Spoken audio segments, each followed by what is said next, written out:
Audio Jungle।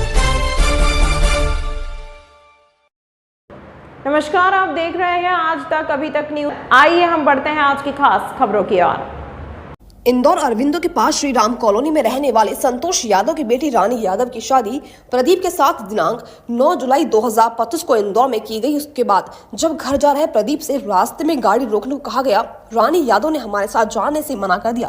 Pradeep अपने परिवार के साथ इंदौर बाड़गंगा थाना आया और उसकी शिकायत थाना प्रभारी को की। जब संवाददाता ने प्रदीप के मौसा जी गोवर्धन से चर्चा की तो उन्होंने बताया कि पीथमपुर की एक महिला उनकी दुकान पर आई थी।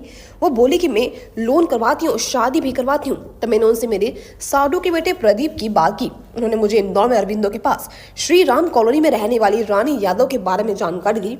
वो बोली कि महिला विधवा है, उसको कुछ पैसे भी देना पड़ेंगे। तब हम सहपरिवार इंदौर आए और लिखा पढ़ी सहित हमने साधारण तरीके से शादी की। शादी की कुछ देर पश्चात ही निकलने पर रानी यादव नाटक करने लगी। जैसे तैसे हम उसे घर लेकर पहुंचे तब हमें पता चला कि रानी यादव की 4 महीने पहले शादी हुई है।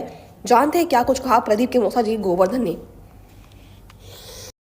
ये है कि एक पीथमपुर की मैडम थी, हमारी दुकान पे आई थी और वो लोन के बारे में हमारे को जानकारी दी उसने, और वो रतलाम के बारे में और बदनार के बारे में दूरी का पूछ रहे थे कि यहाँ से रतलाम की दूरी कितनी है, बदनार की दूरी कितनी है, आप कब से ये दुकान चलाते हो, ये बात करी उसने।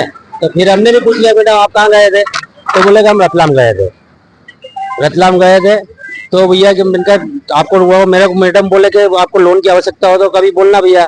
तो उसने नंबर दिए मेरे को, और नंबर मैडम का नाम मालूम है? हाँ, सपना मैडम ने, सपना, और नाम मालूम है। और सपना मैडम ने बोला कि अगर लोन की आवश्यकता है और कोई आवश्यकता हो तो हमको बताना।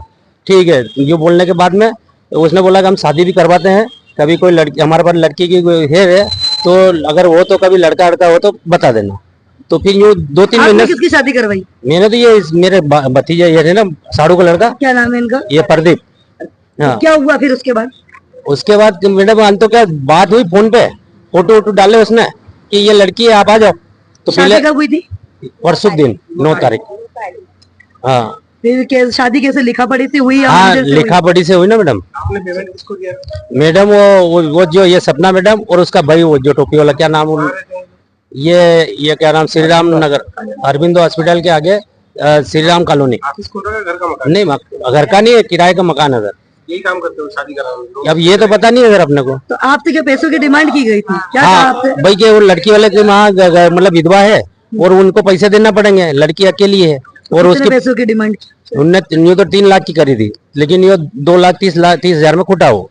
फिर आपको कैसे मालूम पड़ा कि लड़की आनाकानी कर रही है? क्या हुआ? मैडम आनाकानी क्या कर रही है, यहाँ से पैसे देने के बाद में साइन वाइन सब हो गए, मैं गाड़ी में बैठने के बाद में 2-1 किलोमीटर चली, 2 या 4 किलोमीटर चल गई होगी। चलने के बाद में ये गाड़ी रोकने बोले, गाड़ी रोको, मेरे को बात करना है। तो हमने बोला गाड़ी रुकवाई क्यों, अब अंदर ही बात कर ले। तो अंदर बात करने के लिए तैयार नहीं थे, यूँ नाटक आना न कर। अंधेरा था और सिंगल रोड था, तो हम भी घबराए कि रात में यहाँ कहाँ रोके, कहीं चौराहे होगा तो रोक लेंगे। अब रोकने के चक्कर में हमने फिर वापस तुरंत उस मैडम को फोन लगाया कि मैडम ये क्या है, ये तो छोड़ी ना कि तुम्हारी वापस ले जाओ।